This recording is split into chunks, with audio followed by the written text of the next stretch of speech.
صلاة وسلاما عليك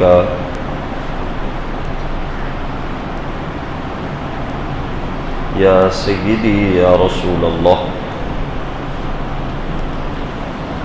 جادو کے متعلق سوال ہوا، تکلم عن العمل بالسحر، کہ جو لوگ جادو کے ذریعے عمل کرتے ہیں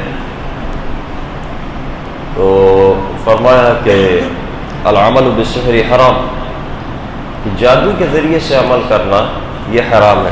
اللہ تعالیٰ نے فرمایا وما کفر سلیمان ولکن الشیاطین کفروا یعلمون الناس السحر، کہ حضرت سلیمان علیہ السلام نے کفر نہیں کیا، کفر ان شیاطین نے کیا جنہوں نے لوگوں کو جادو سکھایا۔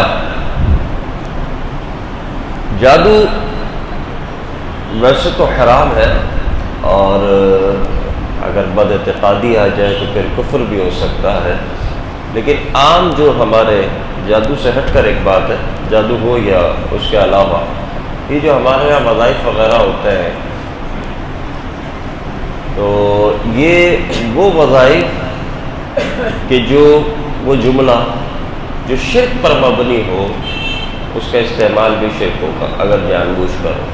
یہ تعویذات وغیرہ جو ممنوع ہے نا، جو رسول اللہ صلی اللہ علیہ وسلم نے منع فرمایا، وہ وہی تھے کہ جن میں شرکیہ جملے ہوا کرتے۔ فی زمانہ اتنا ضرور ہے کہ ظاہر ہے کوئی شرکیہ جملوں والے تو یہ چیزیں چلتی نہیں ہیں، لیکن اتنا ضرور ہے اعلیٰ حضرت فرماتے ہیں کہ جن جملوں کا معنی معلوم ہو صرف وہی پڑھے جائیں، جن چیزوں کا معنی معلوم نہ ہو اسے نہیں پڑھا جائے، کیونکہ کیا پتہ کیا چیز ہے، کیا خبر کہ اس کا معنی کیا ہو، اچھا ہو، برا ہو، درست ہو یا نہ ہو۔ تو لہذا صرف وہی جملے پڑھنے کی اجازت ہے جس کا معنی معلوم ہو، یعنی آپ معنی معلوم کر سکتے ہو۔ اگر عربی کا جملہ ہے، فارسی کا جملہ ہے تو آپ معنی معلوم کر سکتے ہو، بس ایسا ہو، اور معنی معلوم کر لیں پہلے، اور درست معنی ہے تو اس کو پڑھیں ورنہ نہیں پڑھیں، کیونکہ بعض اوقات اس طرح کے جملے آ سکتے ہیں کہ جن کا معنی غلط ہو۔ آگے فرمایا کہ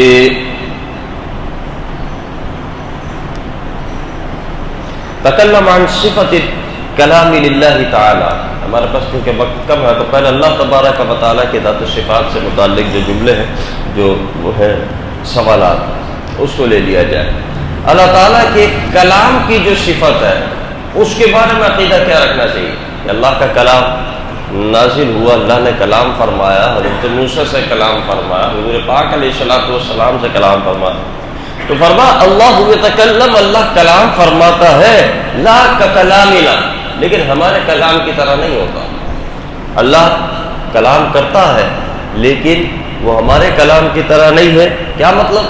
ہمارے کلام میں آواز ہے، حروف ہے، اللہ تبارک و تعالی کا کلام ان چیزوں سے پاک ہے اور لغت سے بھی پاک ہے۔ فرمایا کہ کوئی لینگویج وغیرہ یہ ان سب چیزوں سے پاک ہے اللہ تبارک و تعالیٰ کا کلام فرمانا۔ تو فرمایا کہ اللہ کے کلام میں کلامہ لیس حرفا ولا صوتا ولا لغتا، نہ ہی حروف، نہ ہی آواز اور نہ ہی زبان۔ تو اللہ تبارک و تعالیٰ نے خود ارشاد فرمایا وکلم اللہ موسیٰ تکلیما، کہ اللہ نے حضرت موسیٰ سے بہت اچھا کلام فرمایا۔ اور امام اعظم فرماتے ہیں کہ اللہ تبارک و تعالیٰ کلام کرتا ہے لیکن وہ ہمارے کلام کی طرح نہیں ہوتا۔ ہمارے کلام میں آلات ہے، یعنی زبان اور آواز وغیرہ اور حروف ہے، اور اللہ تبارک و تعالیٰ کا کلام بغیر کسی آلے کے اور بغیر کسی حرف کے ہے۔ اور اللہ تبارک و تعالیٰ کے کلام کے بارے میں یہ اعتقاد رکھنا جو یہاں پر بتایا ہے یہ ضروری ہے، کیونکہ اگر مطلب اللہ تعالیٰ کلام تو کرتا ہے لیکن کوئی اس طرح تصور نہ کرے جس طرح ہماری زبان چلتی ہے، معاذ اللہ اس طرح کوئی سلسلہ ہوگا، جس طرح ہماری آواز اس طرح کا کوئی سلسلہ ہوگا، کیونکہ آواز پیدا ہوتی ہے اور جو چیز پیدا ہوتی ہے وہ خالق کی صفت نہیں ہوتی۔ تو یہ ساری چیزیں جو ہماری سمجھ میں آ رہی ہے نا، اللہ تعالیٰ کا کلام اس سے پاک ہے۔ اور یہ بات ہم نے پہلے بتا دی تھی کہ جو چیز سمجھ میں آ جائے وہ اللہ تعالیٰ کے ذات و صفات نہیں ہوتی۔ اللہ تعالیٰ کے ذات و صفات کے بارے میں ہمیں یہی کہنا پڑے گا مثال دینے کے بعد کہ یہ جو مثال سمجھ آ رہی ہے اللہ کی ذات و صفات ایسی نہیں ہے۔ تو جو ہمارا کلام کرنا ہے اللہ کا کلام کرنا اس طرح نہیں ہے۔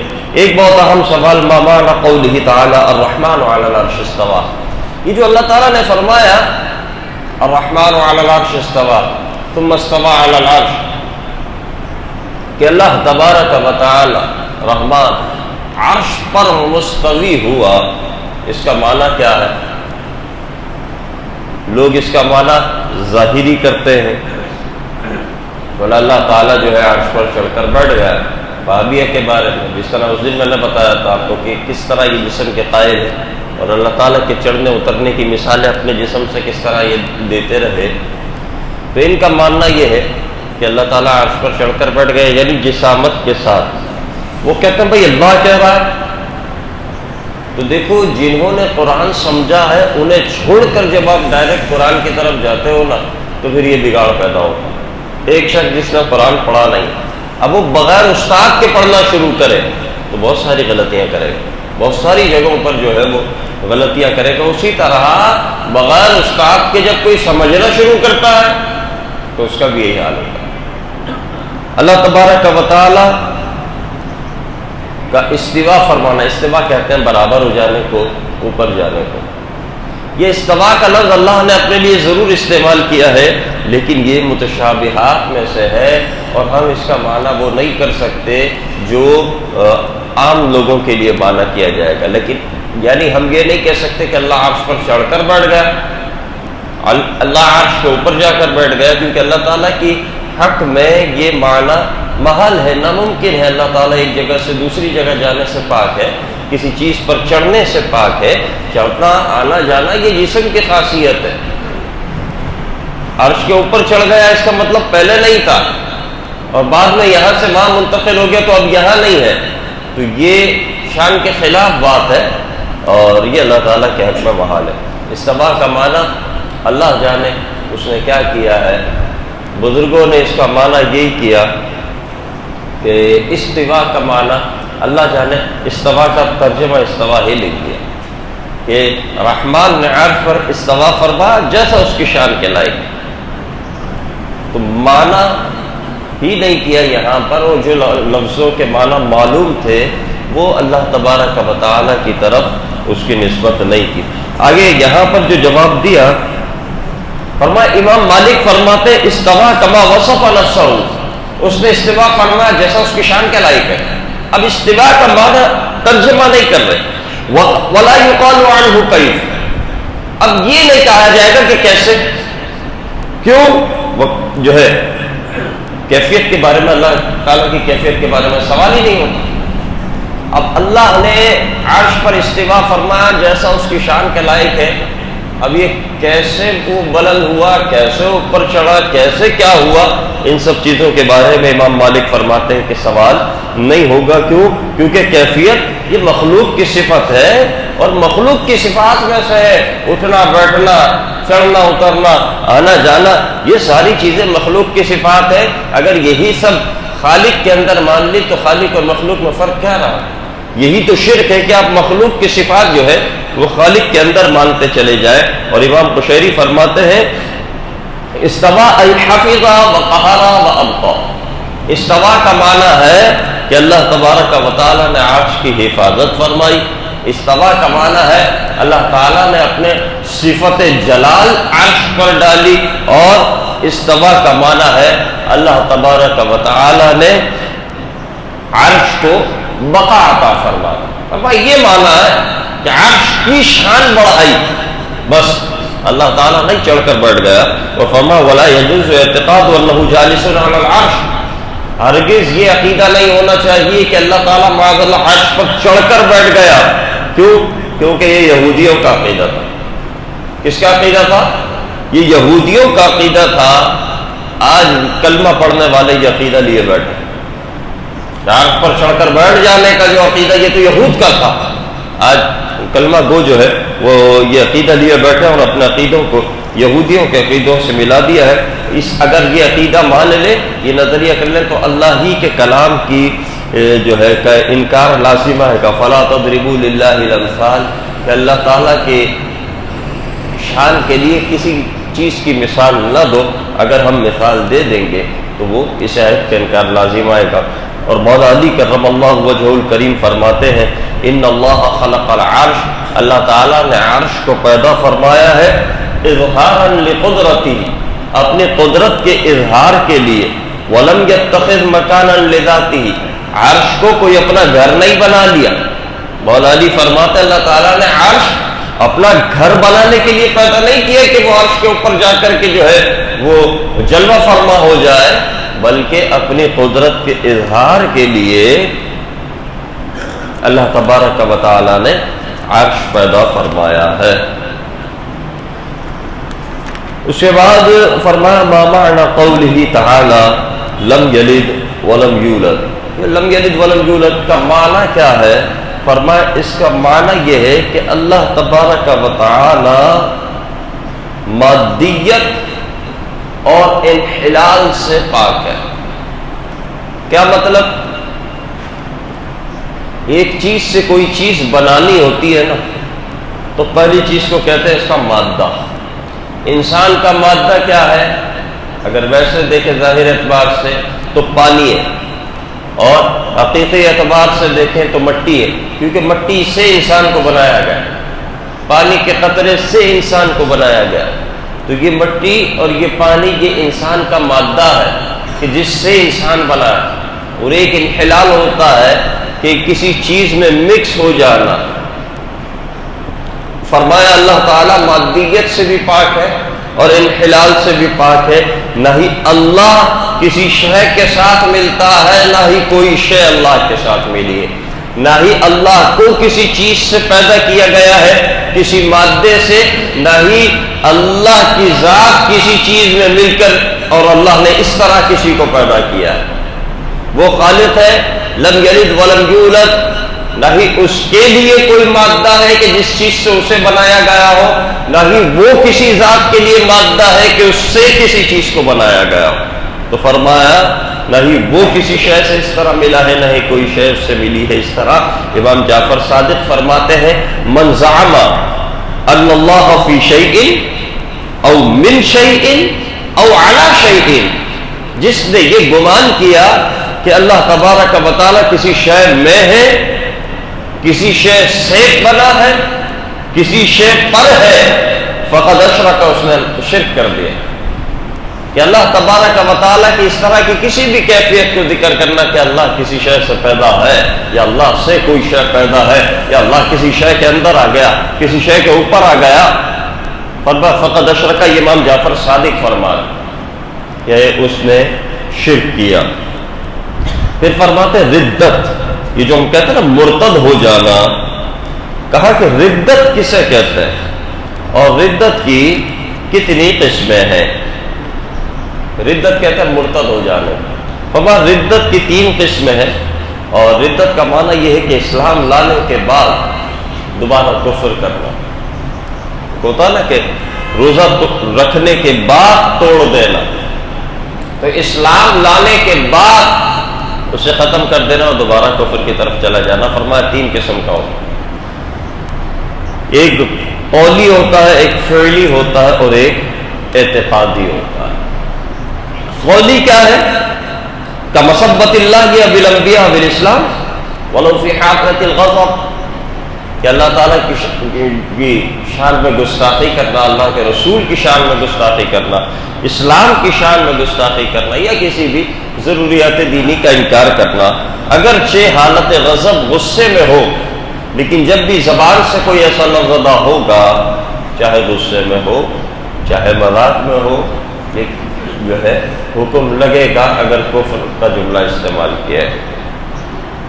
ردت الفعلیہ، فعلی طور پر ردت کرنا، جیسے کہ قرآن مجید کو گندگی میں ڈال دینا، یا اسی طرح کوئی بھی معاملہ کرنا، تو یہ اگر کوئی کلمہ گو پڑھ کرے گا جان بوجھ کر، جب اسے معلوم ہو کہ یہ قرآن پاک ہے، جب وہ کوئی کلمہ کو اس طرح کرے گا تو اس پر حکم کفر لگے گا۔ اسی طرح کسی بت کی تعظیم ہے، اگر فعلی طور پر کسی بت کی تعظیم وہ کرتا ہے، کافر ہو جائے گا، اگرچہ اس کا ارادہ نہ بھی ہو، تو جناب وہ بت رکھا ہوا وہ گر گیا، اس نے کہا چلو کسی کا خدا ہے، اور اس کو اٹھا کر صاف کر کے لگا دیا اپنی جگہ پر، اٹھا کر رکھ دیا، بولا یہ بھی کفر ہے۔ کیوں؟ کیونکہ جو شرک کا گڑھ ہے اس کی تعظیم، یہ بھی تو کفر ہے، کفر کی تعظیم کفر ہے۔ آگے فرمایا ردت القلبیہ کا اعتقادی، اب قلبی ردت کیا ہوتی ہے؟ اعتقادی ان اللہ جسم او روح، یہ اعتقاد رکھنا کہ اللہ تعالی جسم ہے، یہ اعتقاد رکھنا کہ اللہ تعالیٰ معاذ اللہ روح ہے، کسی روح کا نام اللہ ہے، کسی جسم کا نام اللہ ہے، اور انہ جالس علی العرش، یا یہ اعتقاد رکھنا کہ وہ عرش کے اوپر بیٹھا ہوا ہے، بولا کفر ہے، کہ بیٹھنا تمہارا میرا کام ہے، اللہ کا کام نہیں ہے۔ او انہ یسکن السماء، یا یہ گمان رکھنا کہ آسمانوں پر رہتا ہے، یہ جملہ کہ آسمانوں پر رہتا ہے، یہ جسم کا تصور قائم کر رہا ہے نہیں کر رہا ہے، یہ جسم کا جو تصور ہے نا یہ کفر ہے۔ او فی کل مکان بذاتہ، او انہ فی جہت، کہ کسی بھی مکان کے لیے اسے مخصوص مانا جائے کہ اللہ فلاں جگہ ہے یا فلاں جہت میں ہے، ایک جہت میں ہے دوسری جہت میں نہیں ہے، اس طرح کی جتنی بھی صورتیں ہیں وہ سب کفر اعتقادی ہیں اور ردت اعتقادی۔ اللہ تعالیٰ فرماتا وَلَقَدْ قَالُوا كَلِمَةَ الْكُفْرِ بَعْدَ وَكَفَرُوا بَعْدَ إِسْلَامِهِمْ، کہ انہوں نے کفر کا کلمہ ادا کیا اور اسلام کے بعد کفر کر دیا۔ اور اللہ تعالیٰ فرماتا، حدیث شریف ہے کہ بندہ کوئی جملہ ادا کرتا ہے، کوئی لفظ کہتا ہے اور اسے برا نہیں سمجھ رہا ہوتا، کوئی حرج اس جملے میں محسوس نہیں کر رہا ہوتا، حالانکہ وہ جملہ اسے 70 سال کی مسافت تک گہرائی میں جو ہے وہ جہنم میں ڈال دے۔ اور ایک مقام پر فرمایا کہ وہ اتنی گہرائی میں لے جاتا ہے جہنم میں کہ جتنا مشرق اور مغرب کا فاصلہ ہے۔ تو اب یہ اعتقاد رکھنے والے ہمارے آس پاس موجود ہیں کہ جو یہ سوچتے ہیں کہ اللہ تعالیٰ عرش پر رہتا ہے یا اللہ تعالیٰ جسم ہے، ایسے لوگوں سے بچنا چاہیے۔ اللہ تعالیٰ ہمیں بھی بچنے کی توفیق عطا فرمائے۔ فرمایا کہ حضور پاک علیہ الصلوۃ والسلام کی ایک حدیث ہے، اذا سألت فاسأل اللہ واذا استعنت فاستعن باللہ، یہ حدیث مبارک ہے، ترمذی شریف میں۔ ہمیں اس کا کیا معنی ہے؟ کیا مطلب کہ جب تو سوال کرے تو اللہ سے سوال کر، جب تو مدد مانگے تو اللہ سے مدد مانگ۔ اب بظاہر مخالف ہمیں یہ پیش کرتا ہے کہ دیکھو حدیث شریف ہے اور غیر اللہ سے مدد مانگنا جائز نہیں ہے، غیر اللہ سے سوال کرنا جائز نہیں کیونکہ حدیث شریف ہے۔ تو ہم نے کہا حدیث شریف بالکل ٹھیک ہے، لیکن اس کا وہ معنی نہیں جو آپ سمجھیں۔ کیسے؟ آگے دیکھیں، فرمایا ھذا معنی انہ من باب الاولا، فرمایا اس حدیث کا معنی یہ ہے کہ اولا یہ ہے کہ تم اللہ سے مانگو، اور یہ حقیقت ہے، اور اولا یہ ہے کہ تم استعانت اللہ سے کرو، لیکن اس میں یہ نہیں ہے کہ غیر سے استعانت کرنا شرک ہو جائے گا، یہ حرام ہو جائے گا۔ وَأَنَّ الَّذِي يُسْأَلُ هُوَ اللَّهُ، کہ شان اللہ کی یہی ہے کہ اس سے مانگا جائے۔ وَأَنَّ الَّذِي يُسْتَعَانُ بِهِ هُوَ اللَّهُ، اور وہ ذات جس سے استعانت کی جائے وہ اللہ ہے۔ وَلَيْسَ مَعْنَاهُ لَا تَسْأَلْ غَيْرَ اللَّهِ وَلَا تَسْتَعِنْ بِغَيْرِ اللَّهِ، لیکن اس حدیث میں یہ نہیں بتایا جا رہا کہ غیر اللہ سے مانگنا نہیں یا غیر اللہ سے مدد مت مانگنا۔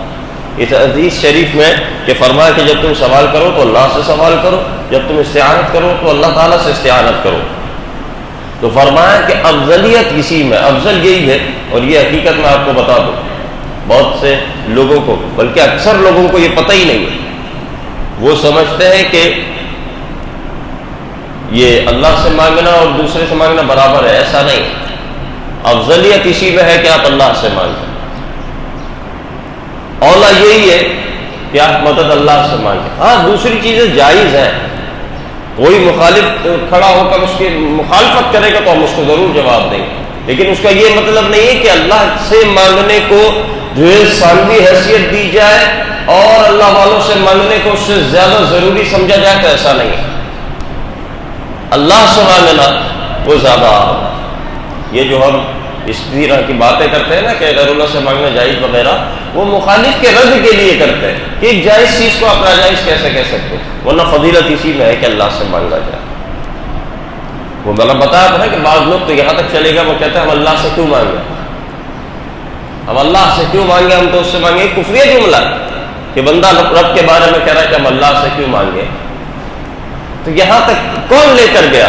یہی تصور جاہلانہ لے کر گیا۔ بہرحال تو فرمایا کہ اس میں یہ بتایا جا رہا ہے کہ اولا یہ ہے کہ آپ جب مانگو تو اللہ سے مانگو، اولا یہ ہے کہ جب آپ مدد مانگو تو اللہ سے مانگو۔ ہاں غیر اللہ سے مانگنے کو منع نہیں کیا جا رہا، کیوں؟ کیونکہ فرمایا اسی طرح کی ایک حدیث اور ہے، اس حدیث کے کو سمجھ لے پہلے کہ جب سوال کرو تو اللہ سے سوال کرو، جب مدد مانگو تو اللہ سے مدد مانگو۔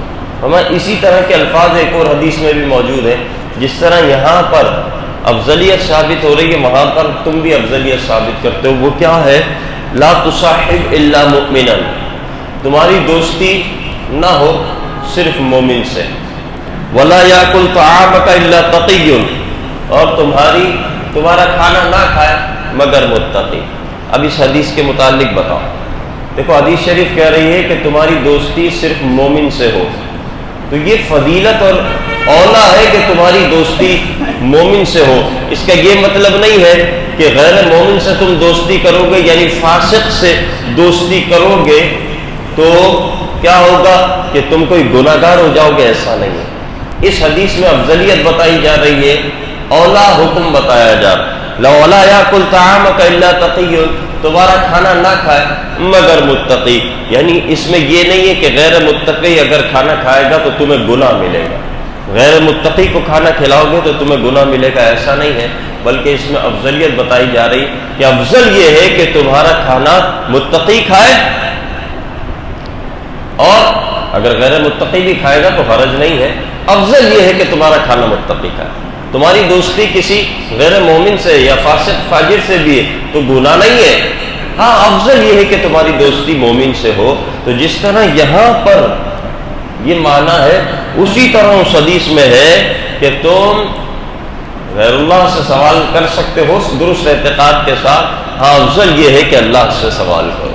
غیر اللہ سے مدد مانگ سکتے ہو درست عقیدے کے ساتھ، لیکن افضل یہ ہے کہ اللہ سے مدد مانگو۔ آگے فرماتے ہیں کہ یہ اس کا یہ معنی نہیں ہے کہ کسی غیر متقی کو کھانا کھلانا حرام ہوگا، کیونکہ اللہ تبارک و تعالی نے کافر تک کے ساتھ حسن سلوک کی تعریف بیان کی کھانا کھلانے کی۔ فرمایا ولا یاکل طعامک الا تقی، متقی کے علاوہ تمہارا کوئی کھانا نہ کھائے۔ اللہ تعالیٰ حضور فرما رہے کہ تمہارا کھانا متقی کے علاوہ کوئی نہ کھائے۔ اللہ تعالیٰ کافر کو کھلانے کی بھی تعریف کر رہا ہے، کن الفاظ کے ساتھ؟ اللہ تعالیٰ کا فرمان ہے وَيُطْعِمُونَ الطَّعَامَ عَلَىٰ حُبِّهِ مِسْكِينًا وَيَتِيمًا وَأَسِيرًا، کہ وہ لوگ کہ جو کھانا کھلاتے ہیں اللہ کی محبت پر مسکینوں کو، یتیموں کو اور اسیروں یعنی قیدیوں کو۔ حضور کے زمانے میں قیدی مسلمان نہیں تھے، وہ کفار ہوتے تھے جو قید کر کے لائے جاتے تھے۔ ان قیدیوں کے ساتھ حسن سلوک، ان قیدیوں کو کھانا کھلانے والے کی تعریف اللہ تبارک و تعالیٰ نے فرمائی ہے، لیکن حضور تو فرما رہے ہیں کہ غیر متقی تمہارا کھانا نہ کھائے، اور اللہ تعالیٰ کافر کو کھانا کھلانے کی تعریف کروا رہا ہے۔ تو معنی وہی سامنے آئے گا کہ انسان جو ہے مسئلے کو اپنے بزرگوں کی روشنی میں سمجھے۔ آج کل یہ ٹرینڈ چل پڑا ہے کہ سارے بزرگوں کو چھوڑ کر جو ہے انسان جو ہے وہ بس اپنی من مانی جو ہے گفتگو اور من مانے عقیدے وہ بیان کر رہا ہے۔ یاد رکھو اس طرح سوائے نقصان کے کچھ نہیں ہوگا۔ اللہ تبارک و تعالیٰ نے اگر ہمیں عقل دی ہے نا تو اس عقل کا استعمال ہم درست انداز میں کریں۔ آج کل جو سوشل میڈیا پر ایک بہت زیادہ مشہور بات جو چل رہی ہے، جو شخص چل رہا ہے انجینئر کے نام سے، اس کے علاوہ گاندھی وغیرہ آپ لے لیں، یہ کتنی جلدی پاپولر ہوئے نا، کتنی جلدی اوپر آئے۔ جانتے ہیں کیوں؟ کام کرنے کے دو طریقے ہوتے ہیں، ایک مثبت ایک منفی. کہ سوشل میڈیا ہمیشہ منفی انداز کا کام مانگتا ہے. اگر آپ مثبت کام کرتے ہیں، پازیٹیو کام کرتے ہیں، آپ کو آگے جانا بہت مشکل ہو جاتا ہے. آپ کو آگے بڑھنے کے لیے نیگیٹو کام کرنا پڑتا ہے، منفی کام کرنا پڑتا ہے، تو آپ جلدی آگے بڑھ جاتے ہیں. ورنہ آپ 2 ویڈیوز ڈال کر دیکھ لیں، ایک مثبت اور ایک منفی، آپ کو پتہ چل جائے گا کس کا رزلٹ کیا ہے. پھر منفی کام کرنا آپ کو زیادہ مشہور کرتا ہے. وہ کہتا ہے نا یار مشہور ہونا، لوگوں کو کسی بڑے کو چھیڑو. کیا کرو؟ کسی بڑے کو چھیڑو. اب پہلے بڑوں کو چھیڑا جاتا تھا، موجودہ بڑوں کو اعلیٰ حضرت تک چھیڑ دیا بس. اب انہوں نے کہا کوئی بڑا کام کرنا چاہیے. یہ چھیڑ رہے ہیں بڑے بڑے بزرگوں کو، بابا فرید کو، داتا صاحب کو. یہ کیا ہے؟ یہ اپنے بزرگوں کو چھوڑ کر اور اسلام سمجھنا ہے، تو جتنا رہا سا اسلام تھا وہ بھی گیا. وہ تو خیر الگ بات ہے کہ اللہ تعالیٰ کا فرمان کہ جو اس کے ولی سے دشمنی کرے گا اس کا حشر تو اللہ تعالیٰ ہی اس کو دیکھے گا. لیکن ایک شکوہ مجھے، وہ یہ کہ تھوڑا اپنے آپ کو جھنجھوڑو. دیکھو ہم کر کیا رہے ہیں.